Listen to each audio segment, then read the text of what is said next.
السبت وأخذنا منهم ميثاقا غليظا فبما نقضهم ميثاقهم وكفرهم بآيات الله وقتلهم الأنبياء بغير حق وقولهم قلوبنا غلف بل طبع الله عليها بكفرهم فلا يؤمنون إلا قليلا وبكفرهم وقولهم على مريم بهتانا عظيما صدق الله العظيم۔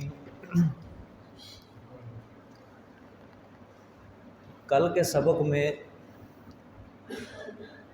آپ حضرات کے سامنے ذکر کیا کہ پچھلی جو آیت ہے 153 آیت یسألوک اہل الکتاب ان تنزل علیہم کتابا من السماء، یہ یہاں سے اللہ تعالیٰ نے یہودیوں کو زجرات شروع فرمائے ہیں، ان کی قباحتیں، ان کی خباثتیں، ان کی بدعمالیوں کا ذکر اللہ تعالیٰ نے ذکر کیا۔ سوال ان کا یہ تھا، آپ صلی اللہ علیہ وسلم سے انہوں نے سوال کیا کہ قرآن پاک آپ کے اوپر ایک ہی بار نازل کیوں نہیں ہوا، ایک ہی بار نازل کیوں نہیں ہوا؟ تو انہوں نے کہا تھا کیونکہ حضرت موسیٰ علیہ السلام کے اوپر جو تورات تھی وہ ایک ہی بار نازل ہوئی تھی۔ ہم تو تورات کی طرح دیکھیں گے کہ قرآن پاک آپ کے اوپر یہ تدریجاً اتر رہا ہے، تھوڑا تھوڑا کر کے اتر رہا ہے، ایک ہی بار اترے پھر ہم ایمان لے کے آئیں گے۔ اللہ نے اس سوال کا جواب جو ہے وہ اگلے رکوع کے اندر دیا ہے، لیکن پہلے اپنے پیغمبر کو تسلیاں دی ہیں، تسلی، ان کی خباثتیں، ان کی بددیانتیاں اپنے پیغمبر صلی اللہ علیہ وسلم کو بتائیں۔ میرے پیغمبر پریشان نہیں ہونا، یہ کوئی نیا سوال نہیں انہوں نے اٹھایا ان یہودیوں نے۔ یہ بدبخت جو کہہ رہے ہیں نا کہ اگر آپ کے اوپر قرآن یہ یک بارگی کے ساتھ رہے گا پھر ہم ایمان لے کے آئیں گے، ان سے پوچھو کہ موسیٰ علیہ السلام کے اوپر بھی تو تورات ہم نے یک بارگی کے ساتھ نازل، اس کے احکامات کے اوپر کون سا انہوں نے عمل کر لیا؟ اس کتاب کے اندر تو انہوں نے تحریفیں کر ڈالی، اس کتاب کے اندر تو انہوں نے احکامات بدل ڈالے۔ پیچھے سورۃ بقرہ کے اندر آپ پڑھ کے ہیں نا، اللہ تعالیٰ نے یہودیوں کا مفصل تذکرہ کیا، وہاں یہودیوں کا پوری تاریخ اللہ نے ذکر کی ہے سورۃ بقرہ کے اندر، اور ان کی خباثتیں، ان کی بددیانتیاں اللہ نے وہاں تفصیلاً کھول کھول کے بیان کی ہے کہ ان میں سے ایک جماعت ایسی جو تورات کو الفاظ ہی بدل کے رکھ دیتی تھی، تورات کے الفاظ ہی بدل، اور کوئی جماعت ایسی تھی کہ وہ مانوی تحریفیں کرتی، یعنی معنی مفہوم ان کا بدل کے رکھ دیتی تھی تورات کا۔ تو یہ ایسے لوگ ہیں، ان کا تو تورات کے اوپر ایمان نہیں ہے، یہ تو فضول اور بے جائے ان کا سوال ہے، یہ بالکل سمجھ آئی ہے، فضول سوال ہے۔ تو اللہ تعالیٰ نے ان کی بددیانتیاں ذکر کی، کچھ اللہ نے فرمایا کہ انہوں نے تو موسیٰ علیہ السلام سے اس سے بھی بڑے بڑے سوال کیے تھے، اس سے بھی برے برے اور گندے گندے سوال کیے تھے انہوں نے موسیٰ علیہ السلام سے، یہ کوئی نیا سوال نہیں کر رہے آپ سے۔ پھر اللہ تعالیٰ نے فرمایا، انہوں نے سوال کیا آرین اللہ جہرۃ، ہمیں اللہ کو یہاں بیاں دکھاؤ پھر ہم ایمان لے کے آئیں گے۔ اللہ نے فرمایا میں نے کلام بھی سنا دیا ان کو اپنا، ان یہ پھر بھی ایمان نہیں لے کے آئے۔ پھر اللہ تعالیٰ نے فرمایا کہ انہوں نے بچھڑے کو بھی معبود بنا لیا، بچھڑے کو بھی احکامات بھی آ گئے ان کے پاس، مسئلہ توحید بھی آ گیا، واضح بھی ہو گیا۔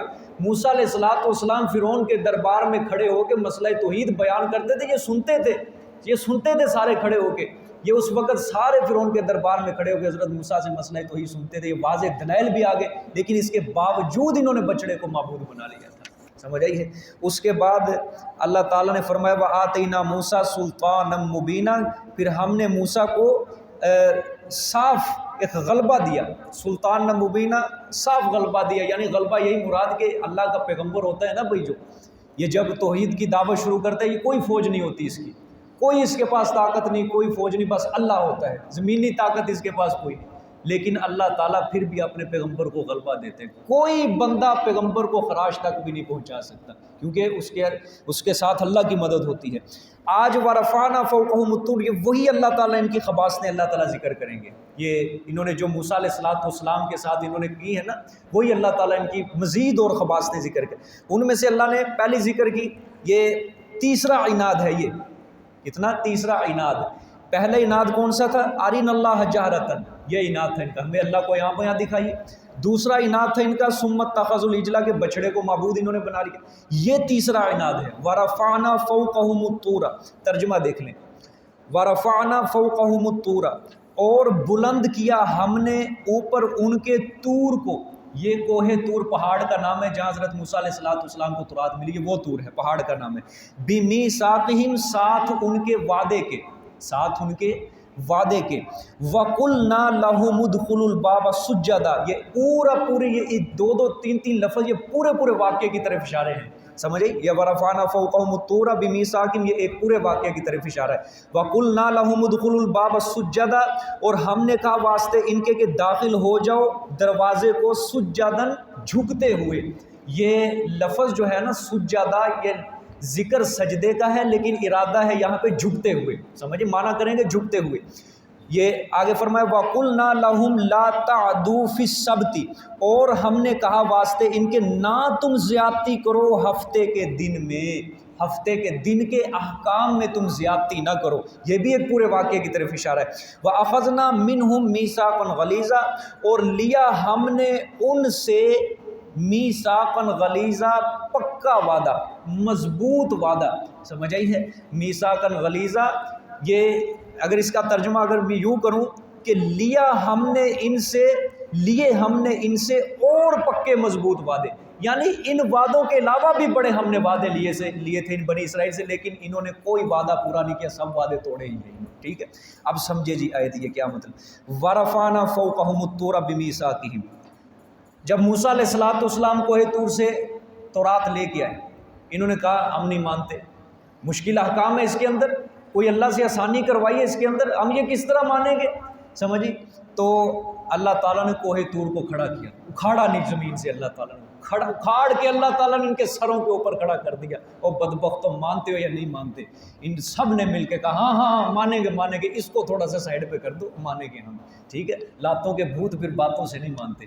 ٹھیک ہے، یہ احکامات ظاہری بات ہے، یہ قرآن بھی ہے نا، اس کے اندر بھی احکامات جو ہے نا یہ مشکل ہیں۔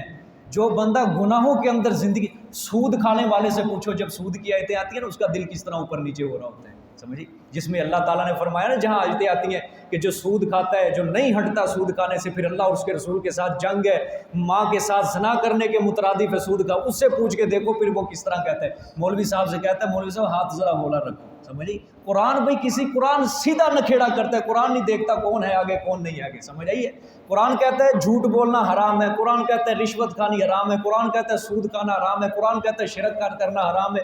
اب کیا بندہ کسی کو دیکھ کے قرآن کے احکامات بیان کرنے چھوڑ دے؟ اب لوگ جہاد کو نہیں مانتے، جہاد دہشت گردی ہے، قرآن کے اندر جہاد ہے، کیا جہاد کی آیتیں چھوڑ دیں ہم؟ سمجھے؟ کوئی بندہ نماز نہیں پڑھتا، اس کو نماز کی دعوت ہے، قرآن پاک کے اندر نماز کا غالباً 56 مرتبہ تذکرہ ہے کہ نماز کا تذکرہ چھوڑ دے، روزے کا تذکرہ چھوڑ دے۔ بھئی قرآن ہے بیان کرنا، سمجھ رہی ہے؟ کیا اللہ تعالیٰ نے قرآن پاک اتارنے کے اندر سوچے؟ کوئی نہیں سوچا۔ جیسے جیسے احکامات آتے گئے بھائی صحابہ کرام عمل کرتے گئے، نبی پاک صلی اللہ علیہ وسلم بتاتے گئے، کوئی نبی پاک صلی اللہ علیہ وسلم نے بھی نہیں چھپائی کوئی بات قرآن پاک کی۔ کیا خیال ہے جی؟ کوئی بات اللہ کی طرف سے بات اتری، آپ صلی اللہ علیہ وسلم نے نہیں سوچا یار یہ بندے ہیں نئے جڑے ہیں، ابھی تھوڑا سا ان کو ساتھ جڑنے دو پھر کریں گے یہ کام، لیکن آپ صلی اللہ علیہ وسلم بھی فوراً پہنچاتے گئے، احکامات پہنچاتے گئے، مانتے ہیں مانو، نہیں مانتے نہ مانو، تمہاری مرضی ہے، سمجھ آئیے کہ نہیں؟ ہاں یہ مشکل احکامات ہیں۔ بعض جب یہ آتی ہیں نا گواہیوں کی باتیں، وکالت کی باتیں، کچھ لوگ اپنے ماتھے کے اوپر تیوڑیاں چڑھاتے ہیں کہ وکالت کے اندر بھی جھوٹی گواہیاں، عدالتوں کے اندر جھوٹی گواہیاں، جو قرآن بیان کرتا جائے گا وہی ہم کرتے جائیں گے، ہم نہیں پیچھے ہٹیں گے، سمجھ آئی؟ وَرَفَعْنَا فَوْقَهُمُ الطُّورَ، اللہ نے کہا پھر انہوں نے وعدہ کر لیا، وعدہ اچھا جب ان کے اوپر کوہ طور کو اللہ نے کھڑا کیا نا پہاڑ اٹھا کے کہ مانتے ہو یا نہیں مانتے، تو کہتے ہیں مانیں گے، اس وقت انہوں نے وعدہ کر لیا، لیکن جو ہی کوہ طور کو اٹھایا بدبختوں نے پھر بدعہدی کی، وعدہ توڑ دیا انہوں نے، کہ اس کی طرف اشارہ اللہ نے اپنے پیغمبر کو بتایا کہ یہ ایسے بدبخت لوگ ہیں، انہوں نے تو وہ بھی وعدہ میرے ساتھ توڑ دیا ہے۔ دوسرے میں وَقُلْنَا لَهُمُ ادْخُلُوا الْبَابَ سُجَّدًا، اور ہم نے ان کو کہا واسطے ان کے کہ جھک جاؤ، دروازے سے جھکتے ہوئے داخل ہو۔ یہ اس واقعے کی طرف اشارہ ہے، اللہ نے مدتوں بعد موسیٰ علیہ السلام کے بعد بنے تھے حضرت یوشع بن نون علیہ السلام، اللہ نے ان کی سرکردگی میں بنی اسرائیل کو حکم دیا چلو بیت المقدس کی طرف جا کے جہاد کرو۔ اللہ تعالیٰ نے بیت المقدس کی فتح دی، اللہ نے فرمایا اس بیت المقدس کی بستی میں تم نے داخل ہونا ہے تو جھکتے جھکتے نیاز مندی کے ساتھ، ذرا عاجزی اور خشوع و خضوع کے ساتھ تم نے داخل ہونا ہے اس بستی کے اندر۔ لیکن ان بدبختوں نے کیا کیا؟ بخاری شریف کی روایت ہے جھکتے ہوئے داخل نہیں ہوئے، بلکہ انہوں نے پاؤں سیدھے کر لیے اور سرین کے بال، کمر کے بال نیچے زمین پہ بیٹھ کر پاؤں گھسیٹتے کمر گھسیٹتے یہ دروازہ داخل ہوئے۔ ایسے بدبخت لوگ تھے، سمجھیے؟ اللہ نے اس واقعے کی طرف کہ انہوں نے میرا یہ بھی حکم نہیں مانا کہ میں نے ان کو صرف اتنا کہا تھا جھکتے جھکتے داخل ہو جائے، لیکن یہ جھکتے نہیں بلکہ سرین کے بل داخل ہوئے۔ آگے فرمایا وَقُلْنَا لَهُمْ لَا تَعْدُوا فِي السَّبْتِ، اور ہم نے کہا واسطے ان کے نہ تم زیادتی کرو ہفتے کے دن میں۔ یہ بھی ایک واقعے کی طرح حضرت داؤد علیہ السلام کے دور میں دریا کے کنارے ایک بنی اسرائیل کی ایک بستی آباد تھی۔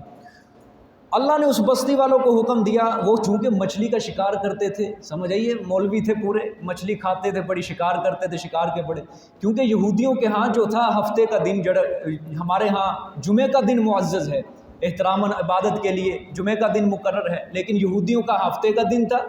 تو اللہ نے کہا تم نے ہفتے والے دن شکار نہیں کرنا، ہفتے والے دن کیا نہیں کرنا؟ شکار نہیں کرنا تم نے مچھلیوں کا۔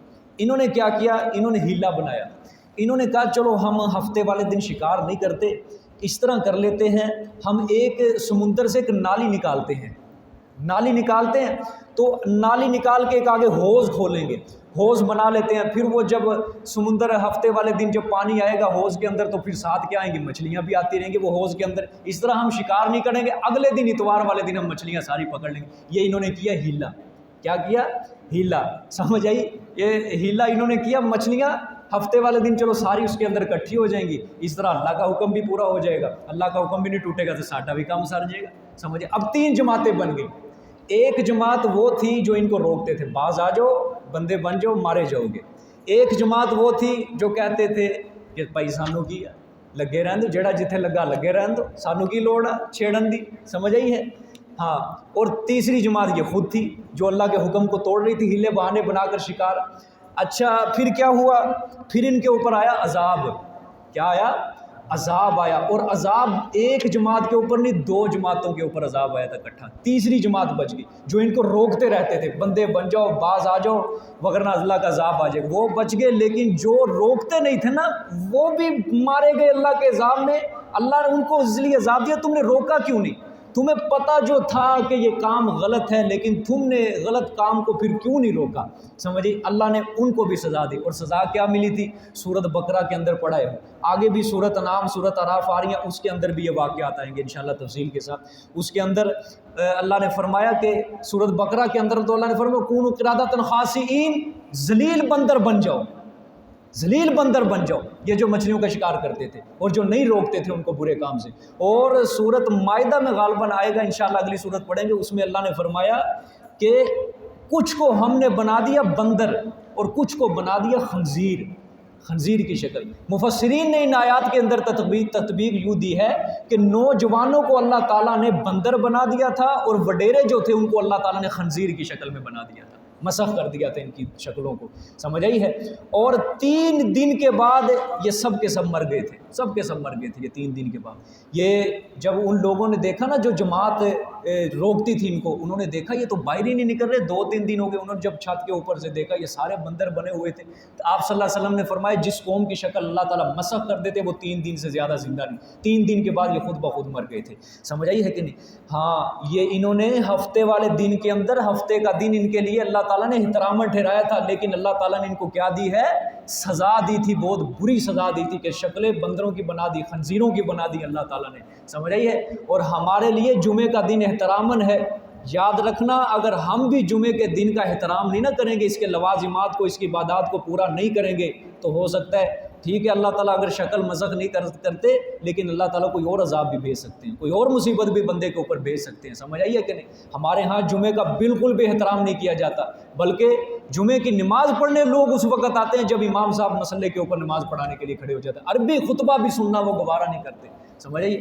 انڈے جتنا بھی ثواب نہیں ان کو ملتا، انڈے جتنا بھی ثواب، سمجھ آئی ہے کہ میں اپنے سارے درس قرآن والے ساتھیوں سے عرض کرتا ہوں، جس طرح آپ نماز ادھر پڑھتے ہیں نا 5 نمازیں ماشاءاللہ، درس قرآن ادھر سنتے ہیں، جمعے والے دن بھی آپ جمعہ یہیں پہ ادا کریں، سمجھ آئی ہے نہیں؟ قرآن و سنت کی روشنی میں الحمدللہ جمعے کا بیان بھی میرا قرآن اور حدیث سے باہر نہیں ہوتا، اس وقت بھی بس الحمدللہ قرآن ہے، قرآن ہے، قرآن ہے۔ الحمدللہ ہم نے بڑا زبردست موضوع میں نے چنا ہوا ہے اور وہ چل رہا ہے الحمدللہ کہ انبیاء کے واقعات سارے، حضرت آدم علیہ السلام کا بھی ہو گیا ہے، حضرت نوح علیہ السلام کا ہو گیا ہے، اسی طرح یہ حضرت ایوب علیہ السلام کا پچھلے جمعے ختم ہوا ہے، انشاءاللہ صبح کو حضرت داؤد علیہ السلام کا واقعہ شروع ہوگا، اور سب حضرات سے گزارش ہے 12:55 پہ بیان شروع ہوتا ہے، سب حضرات آؤ اس کے اندر، سمجھ آئیے کہ نہیں؟ سارے حضرات اس کے اندر آؤ، نہا کے آؤ، اچھے کپڑے پہن کے آؤ، سفید لباس کو جمعے والے دن لازم پکڑو، سفید لباس کو پہنو، یہ اچھا لباس ہے۔ آپ صلی اللہ علیہ وسلم جمعے والے دن سفید لباس پہنتے تھے، سمجھیے سفید لباس کو پہن کے جمعے والے دن آؤ، خوشبو لگا کے آؤ، اللہ بھی خوش ہوگا، اور اونٹ کی قربانی جتنا ثواب ہے جو جمعے والے دن پہلے پہنچ جاتے ہیں۔ سمجھ آؤ گے کہ نہیں کل کو انشاءاللہ جمعے والے دن؟ ہاں سارے آؤ الحمدللہ، پہلے آؤ، بیان سنو، قرآن سنو۔ ہمارا کام قصے کہانیاں بیان کرنا نہیں۔ مولوی صاحب کو دیکھ لینا آپ دوسری مسجدوں میں جا کے قصہ شروع کرتے ہیں، قصے پہ ہی بات ختم کرتے ہیں، کوئی ایت نہیں، کوئی اس کے اندر حدیث نہیں سناتے۔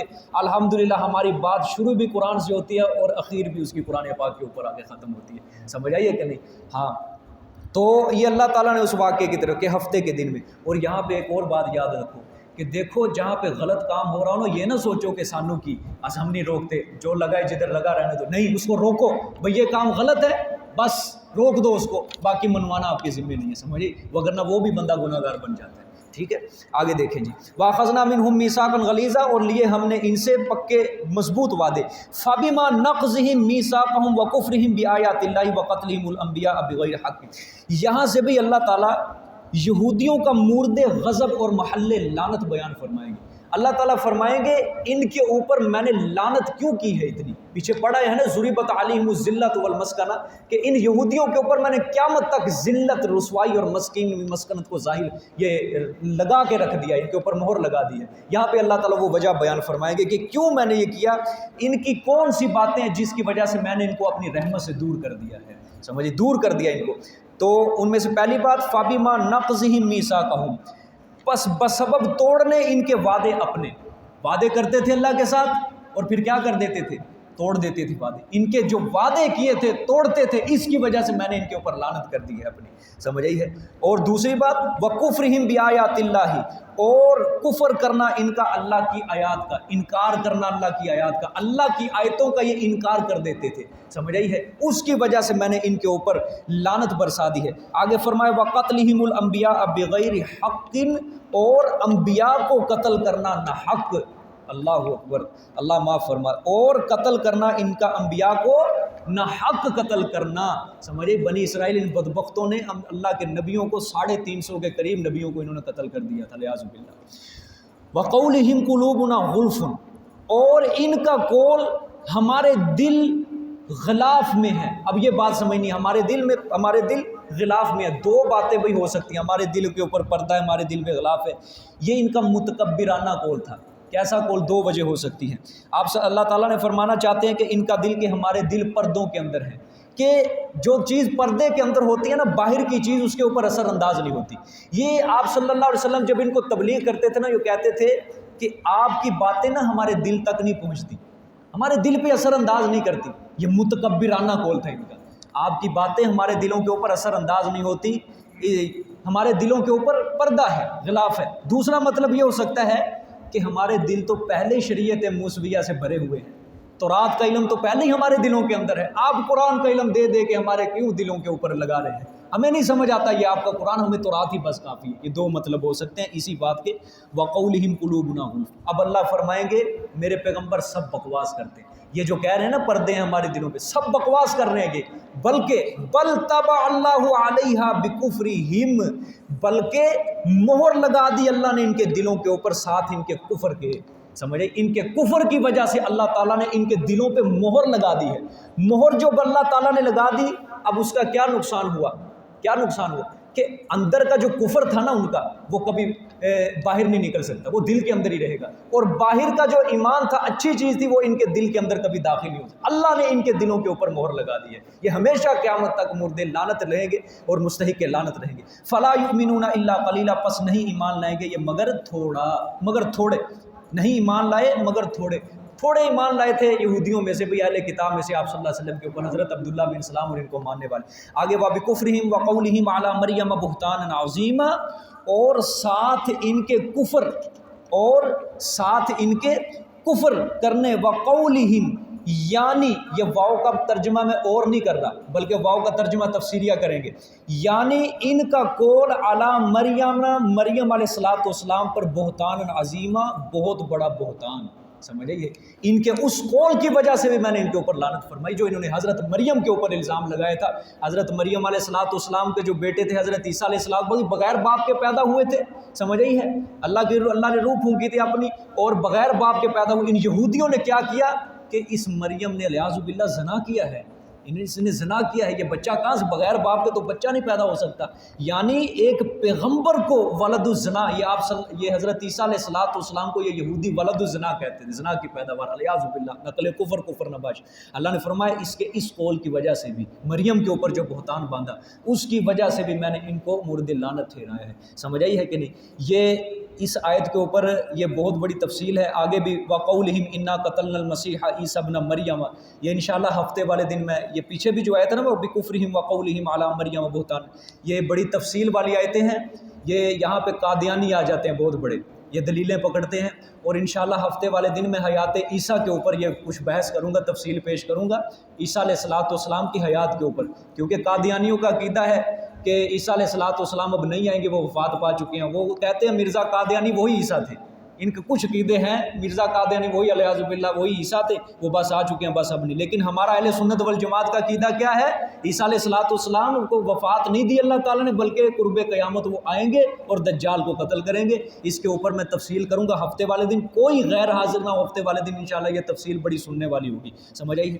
اور یہ والد صاحب کا بیان ہوگا، سب حضرات تشریف رکھیں، اس کے بعد یہ دسترخوان بھی سجے گا انشاءاللہ العزیز۔ اور ساتھیوں سے گزارش ہے کہ جن کے نام رجسٹر کے اندر نہیں ہے نا، وہ اپنا نام پتہ ضرور لکھوا کے جائے۔ کوئی آج اس طرح نہ جائے جس کا نام نہیں ہے رجسٹر کے اندر، وہ اپنا نام لکھ